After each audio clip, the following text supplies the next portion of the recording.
Episode 04 of King Agetus. The Knock Before Dawn. It was very early in the morning, before dawn, around 3 a.m., when a loud knock on the door shattered the stillness of the house. The cold air seeped through the cracks of the windows, carrying the faint scent of damp earth from outside. Gandecia, startled awake by the persistent pounding, wondered who it could be. Was it thieves? Fear gripped her heart like ice, but she quickly dismissed the thought. In their village, Therin, there hadn't been a single robbery in many years. The Vigilante group was strong. One could hardly walk at night without running into volunteers patrolling the streets. Years ago, things had been different. Therin had suffered frequent robberies, despite being a small village of modest, hardworking people. Eventually, the leaders had empowered a strong vigilante force, armed with local weapons, to protect the residents.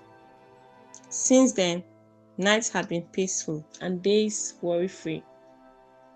Now fully awake, Gandecia wondered again who could be at the door. The thought of their shop being robbed crossed her mind briefly.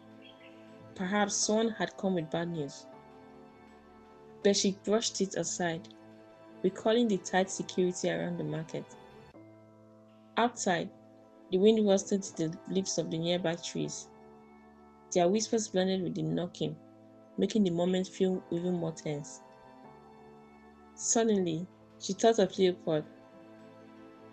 "Oh, maybe it's my brother," she murmured. Jumping out of bed, she shivered as the cold floor touched her feet.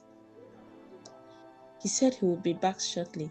It must be him," she whispered, walking toward the main door. "Leopold!" she called softly, trying to confirm her guess. The knocking continued.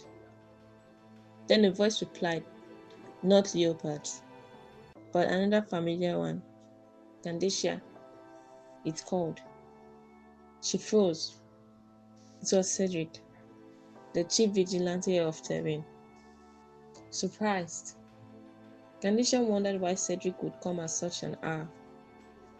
She began unlocking the door, her fingers stiff from the cold, removing the bolts one by one.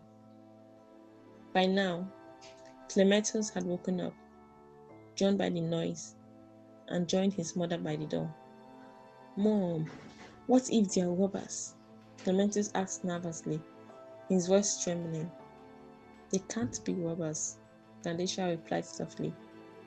"One of them is Cedric." When she opened the door, Cedric stood there with two other vigilantes beside him.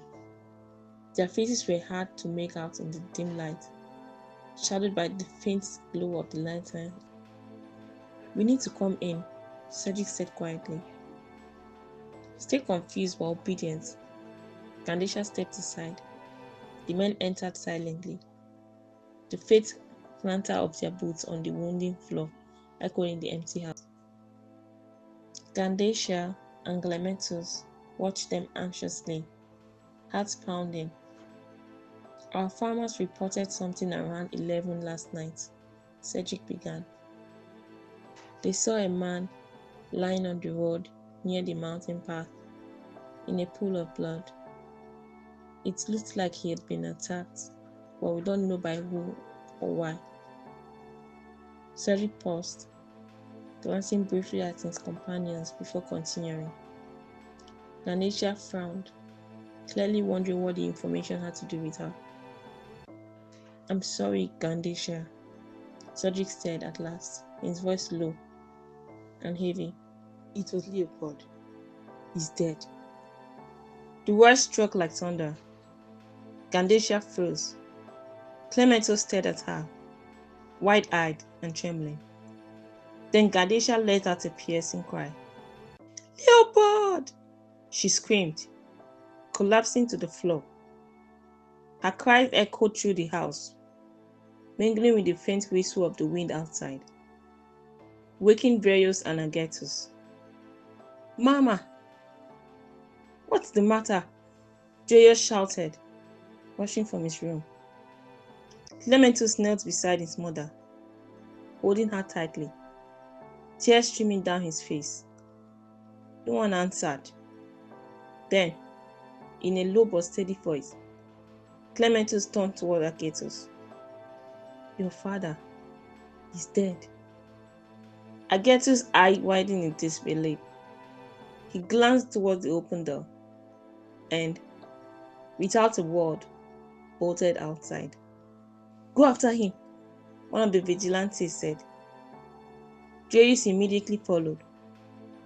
Outside, the night was heavy with fog, and the smell of wet soil filled the air. Joyous tried to catch up with Agetus. Come on, boy. It's dark. I can barely see, he shouted, struggling to keep up. But Agetus didn't stop. He ran until his strength gave out, finally collapsing to his knees. The soft rustle of his clothing and his quiet sobs, the only sounds in the dark. Joyous caught up, breathing hard. You keep running off like this, he said gently, and one day you may end up dead too. Joyous placed a hand on Agetus' shoulder and lifted him to his feet. Together, they walked back toward the house. Agetus' quiet sobs echoing through the darkness, the cold night air biting at their skin as they made their way home. Keep enjoying the episodes of King Agetus at kingagetus.wordpress.com.